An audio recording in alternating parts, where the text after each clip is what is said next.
Bueno, ahora sí, estrictamente, muy buenas tardes, espero que estén muy bien. Y bueno, la clase anterior habíamos estado viendo algunos de los modificadores, o sea, yo sabía que esto tarda, digamos, bastante en la lectura y espero que vayan desarrollando, digamos, todo tipo de mecanismos para poder reconocer las funciones sintácticas, los métodos de análisis. Eh, Me llamó la atención también un comentario que surgió que me hicieron, por ejemplo, en un video ayer, una persona que no conozco, pero que fue interesante porque me puso a revisar, digamos, por más que yo estaba seguro, me puso a revisar, digamos, algunos de los textos. Eh, y bueno, si quieren pueden fijarse en los comentarios, observarlos. Así que es bastante interesante. Creo que está bueno a veces cuando hay cierto tipo de antítesis o de críticas porque sirven para que uno reafirme verdaderamente lo que ha planteado, lo que ha pensado y cómo lo piensa, porque pensemos que, a ver, incluso ahora con lo del objeto indirecto, sucede que durante mucho tiempo se pensó que el objeto indirecto, por ejemplo, podía aparecer con otras preposiciones, ¿sí? Con la preposición para, por ejemplo, y que un dativo ético también podía ser considerado como un objeto indirecto. Sin embargo, bueno, con el correr del tiempo esto se modificó. Creo que la base de la ciencia está justamente ahí, en esa falsación, en el proceso de falsación y la búsqueda, por así decirlo, de mecanismos que hagan fallar lo que uno cree como ya establecido. Eso es lo interesante. Bueno, entonces, como yo sabía que la lectura de las funciones sintácticas del segundo grado iba a demorar, no es algo que se tome y se aprenda de una, por eso también fue pensado el trabajo práctico, me gustaría que vamos repasando, nos vamos deteniendo, digamos, poco a poco. Obviamente la lectura, por otro lado, yo supongo, sospecho, intuyo, que ustedes la están haciendo ya y que la llevan relativamente bien. Bueno, no sé, o eso es lo que, digamos, es parte de mi horizonte de expectativas. Eh, entonces, como ya la clase pasada nos habíamos detenido en el objeto directo, a mí me interesaba, justamente he hecho un PowerPoint acá bastante sencillo, bastante simple, donde voy a mostrar, digamos, algunas de las características que ya mencionamos del objeto directo para repasarlo, e inmediatamente pasar a lo que es el objeto indirecto, ¿sí? Hoy terminaríamos ahí, en ese objeto indirecto, que digamos por algún tipo de práctica. Entonces, bien, modificadores del núcleo global, parte 2, obviamente, porque ya hemos empezado a hablar del objeto directo hace rato, ¿sí? Voy a poner el mouse, a ver si se ve un poquito mejor. Bueno, voy a tener que mover acá un pequeño menú, ahí está. El objeto directo. Bien. ¿Qué sabíamos del objeto directo, que habíamos visto del objeto directo anteriormente? Por ejemplo, que es una función privativa de los sustantivos, que puede duplicarse, que en tercera persona aparece o se reemplaza por un pronombre personal en caso acusativo del tipo lo, la, los, las, que está coordinado con el sustantivo al que se refiere el número y género. ¿Sí? Creo que hasta ahí estamos bien, ¿o no? Son algunas de las características que se mencionaron en la clase pasada. Entonces, si yo digo, por ejemplo, que perdí unas monedas, yo las perdí. O sea, puedo reemplazarlo por ese pronombre, que es un pronombre personal, en caso acusativo, y que en ese caso coincide con la forma las. ¿Por qué? Porque está coordinado con ese sustantivo en número y género. Las monedas es número plural y género femenino. Entonces, de esas formas que yo tengo al alcance de la mano, que está en tercera persona, ojo, no me estoy metiendo acá con la primera y la segunda, porque puede aparecer perfectamente en esas personas. En la tercera persona, entonces tengo que buscar cuál es la forma que me coincide en número y género con ese objeto o esa estructura, ese sintagma que yo considero que es el objeto directo. Porque pensemos en esto, es la forma también de reconocerlo. ¿Qué otra característica tiene el objeto directo? Bueno, suele estar exigido o se exige por un verbo que se llama transitivo, ¿sí? O sea, los verbos que exigen un objeto directo o indirecto se llaman transitivos. También vimos que es el sujeto de la voz pasiva, ¿sí? O sea, es el sujeto de la voz pasiva. ¿Qué otra característica más tiene? Que solamente puede aparecer con la preposición a, en casos exigidos por el referente nominal. O sea, ¿qué quiere decir acá? Que no siempre va a llevar la preposición, una preposición. Pero en caso de llevar preposición, siempre esa preposición es la preposición a. No hay otra preposición, digamos, que pueda ir delante. Entonces nos encontramos con una función que puede ser tanto una construcción exocéntrica, que sería la de preposición, y que sería el subordinante y el término, o directamente tomándola en su conjunto como una construcción endocéntrica, ¿no? Que tiene un núcleo en alguna parte. Entonces, a ver, al reemplazarlo por el pronombre, o sea, al reemplazar esta construcción, este sintagma, por el pronombre que ya hemos dicho, que está en caso acusativo, que es del tipo lo, la, los, las, este debe ir antepuesto al verbo, siempre. O sea, fíjense, hagan la prueba. Perdí unas monedas. Yo sé que la forma de unas monedas, la forma pronominal con la que podría representarlo es la forma las. ¿Dónde coloco esa partícula? ¿En clítica o cataclítica? O sea, ¿la coloco antes o después? Bueno, en ese caso la voy a tener que colocar antes del verbo. Entonces, yo las perdí. ¿A qué? A las monedas. Y algo que habíamos visto también. Y esto sí faltaba, digamos, aclararlo en la clase anterior, pero que hay una perífrasis, o sea, hay una frase que sirve para poder reconocerlo, que es bastante sencilla, que se arma a partir de lo que más el verbo de la oración, por ejemplo, lo que perdí, en el caso anterior, el verbo ser en tercera persona, y acá no puse el tiempo, pero el tiempo tiene que ser coincidente con el de la oración. Entonces, lo que perdí fue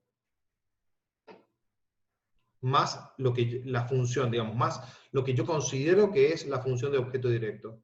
Lo que yo perdí fueron, en este caso porque tiene que estar coordinado, las monedas. No lo puse ahí toda esa información porque si no iba a ser muy larga la fórmula, pero eso sería en pocas palabras, o sea, la forma de reconocerlo.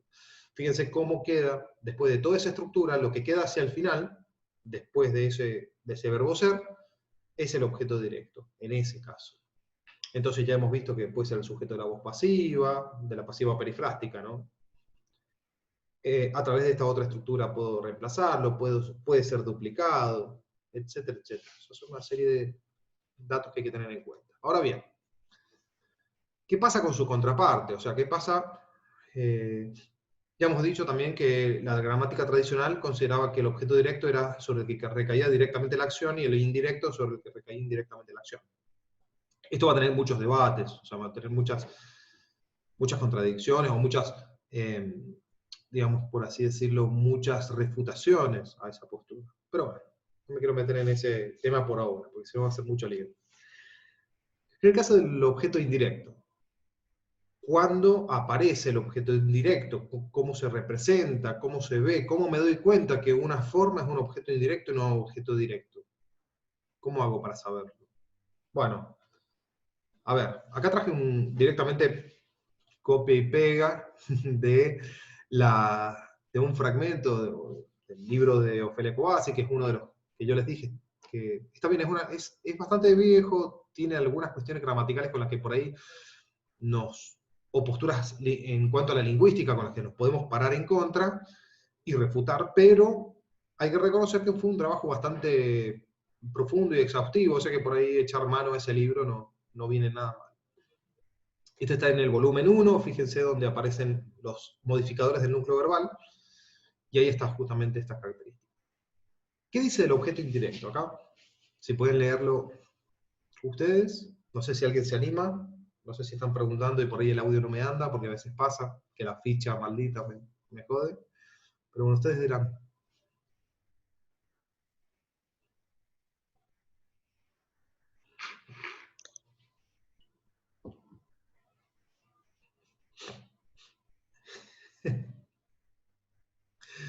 Sí, Andrea dice que se arrepiente de todo corazón de lo que dijo de Cobasi. Sí, realmente, porque dijo que era más sencilla que Ángela Di Tulio. Y realmente, para mí era más fácil Ángela Di Tulio que Cobasi. Pero bueno, traje acá un fragmento de Ofelia. Lo traje a propósito para que lo vamos leyendo por parte, detenidamente, es solamente una página, ¿sí? Y que podamos aclarar algunos de los puntos que están acá especificados por la autora. En cuanto al objeto indirecto, ¿qué dice Ofelia? Dice que puede representarse o duplicarse con el pronombre personal objetivo de tercera persona. O sea, hasta ahí es lo mismo que el objeto directo. No sé si se dan cuenta, pero es lo mismo que el objeto directo. Y dice, en sus formas, le, se, les.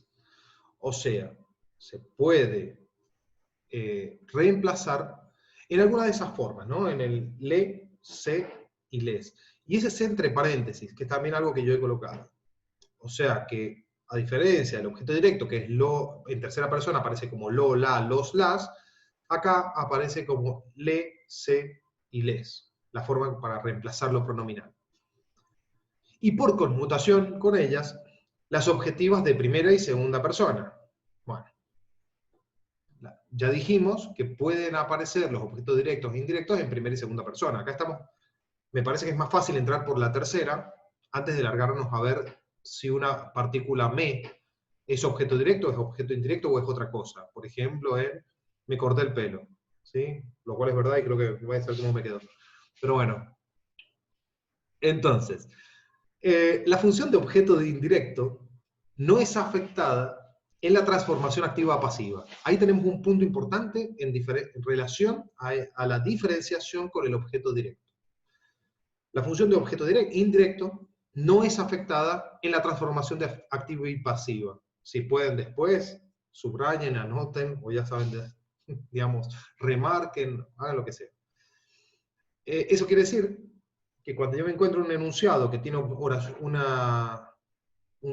objeto directo, por ejemplo, y que lo hemos reconocido como objeto directo, y tenemos otra que nos sospechamos que es un objeto indirecto, al transformarla no se va a ver afectada. Cuando no se manifiesta con un pronombre átono, ¿qué significa átono? Que no tiene acento, no tiene acentuación, ¿sí? O sea, no se está refiriendo a la acentuación gráfica, sino a una cuestión musical de intensidad, que está presente en algunas sílabas de nuestro idioma, ¿no? Que por suerte nosotros tenemos un solo tipo de acento, que es el de intensidad, ¿no? Entonces, por ejemplo, hasta la palabra viajero tiene un acento, ¿no? Fíjense en las palabras más importantes, los verbos y los sustantivos, y van a encontrar que tienen acento. O sea, cuando uno la pronuncia, hay una figura tonal, esto le sirve para fonética, me imagino que es en inglés, pero piénselo también en su lengua y van a notar que hay unas cadenas tonales, ¿sí? Una cierta entonación que está marcada por esos acentos y esa carga de intensidad que está presente en algunas sílabas, y generalmente en las sílabas de palabras que son muy relevantes o muy importantes. Por ejemplo, en ese enunciado que dice, el viajero alargó una moneda al chico.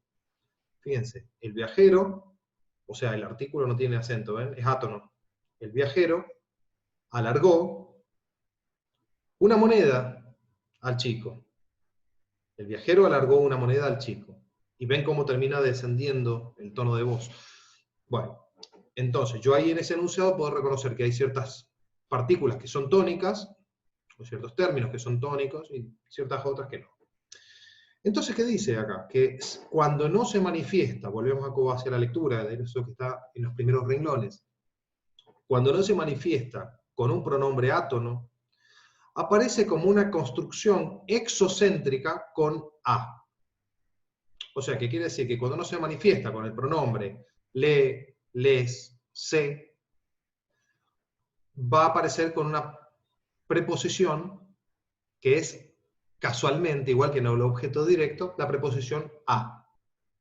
Y el término es sustantivo, o sea, todo lo que venga después de esa preposición va a ser una construcción sustantiva. Por ejemplo, a María le gustan los chocolates. que ese ejemplo creo que ya lo había mencionado, ya lo habíamos colocado alguna vez. Entonces, fíjense, a María le gustan los chocolates. Ese le, ¿a quién hace referencia?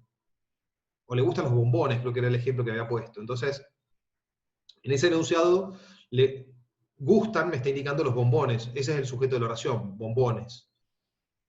Le gustan a María, o sea, el le hace referencia a María. Y ese le es el pronombre átono.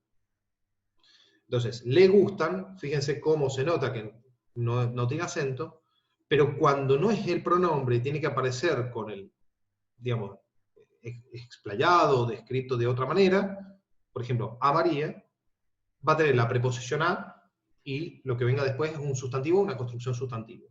María, en este caso, que es un nombre propio, más fácil, imposible. ¿Vamos bien hasta ahora? ¿Sí? No sé si no, ustedes me dicen, no sé si alguien está hablando, si no escucho, escriban, ¿sí? Yo sigo explicando cualquier cosa. Bien, perfecto. Entonces, acá hay una serie de ejemplos, ¿sí? Vamos con el primero. El primero dice, el viajero alargó, vamos a ver si podemos dibujar un poco. El viajero alargó una moneda al chico. ¿Bien? Ahí está marcado el objeto indirecto. ¿Sí? El viajero alargó una moneda al chico. Una cosa importante de los ejemplos de Ofelia Kobasi es que sacó todos los ejemplos de escritores reconocidos, así que uno puede ir al ejemplo, puede ir a buscar el libro y encontrar ese ejemplo en particular. Si está hecho a propósito por una cuestión de seriedad, por así decirlo, o de ética científica. ¿Bien? Entonces, el viajero alargó una moneda al chico. Ese chico, fíjense cómo está el chico, esa estructura que es nominal, ¿sí? Está precedida de una preposición que es la preposición a, y que en este caso nos entra en conflicto, o nos mete en un conflicto, por así decirlo, el hecho de que está en una contracción, porque es a el chico. ¿Bien? ¿Qué pasa?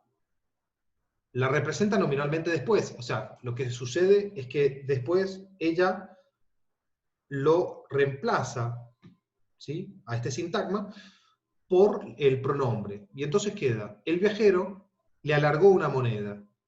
¿Ustedes me pueden decir a ciencia cierta si está refiriéndose ese le al chico y si está diciendo lo mismo en el segundo enunciado que en el primero? Porque yo creo que sí, o sea, yo creo que dice lo mismo con otras palabras. O sea, bueno, no es exactamente lo mismo, acá quiero ser claro, ¿no? Esto creo que es un tema que ya hemos hablado otras veces. Pero relativamente en cuanto a la cantidad de información, es medianamente la misma cantidad de información, o es muy cercana a la cantidad de información. Luego, respecto a la duplicación, que habíamos dicho que en el objeto indirecto, al igual que en el objeto directo, puede duplicarse.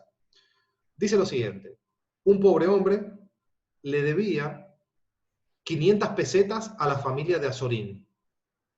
Le debía 500 pesetas a la familia de Azorín. O sea, tengo el pronombre acá y tengo la referencia acá,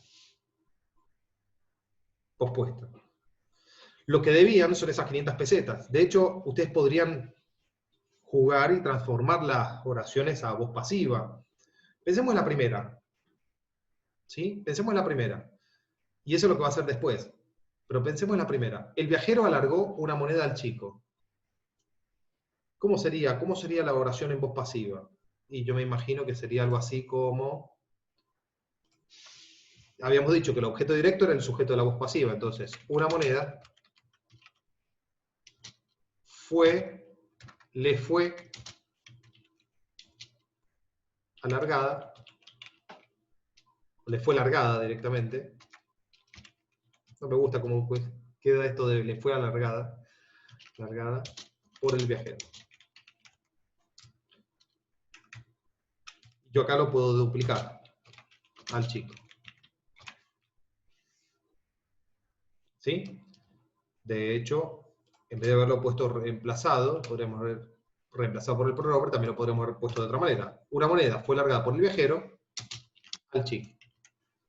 En cualquiera de esos casos, está la misma cantidad de información. Y no sé si notan, pero no hubo un solo cambio que se produjera sobre esa función que era el objeto indirecto. Pero sí sufrió cambios el objeto directo, que es una moneda, pasó a ser el sujeto. En cambio, las demás, ninguna. Y el sujeto mismo sufrió cambios. Pasó a ser el complemento agente, la voz pasiva. ¿Qué pasa en el ejemplo tomado por Ofelia? Dice, una moneda le fue alargada al chico por el viajero. Es la misma que hemos tomado, pero fíjense dónde coloca la función de al chico. Lo coloca antes del agente. En el fondo es básicamente una distribución diferente de las mismas estructuras. No se produce ningún cambio sobre ese objeto indirecto. Ahora bien, esta oración, la de un pobre hombre le debía 500 pesetas a la familia de Azorín, la podemos pasar a voz pasiva, creo que sería un poco compleja, pero también serviría como ejemplo o como ejercicio para poder reconocerlo, para poder ver cómo funciona y para ver diferentes modos de funcionamiento de esa función, de esa estructura. Ahora, profe, Le debía 500 pesetas a la familia de Azorín. O sea, que 500 pesetas eran debidas, suena medio extraño para nosotros, creo que no lo haríamos así, pero es gramatical. 500 pesetas eran debidas por un hombre a la familia de Azorín. ¿Sí? Y es lo mismo que el anterior.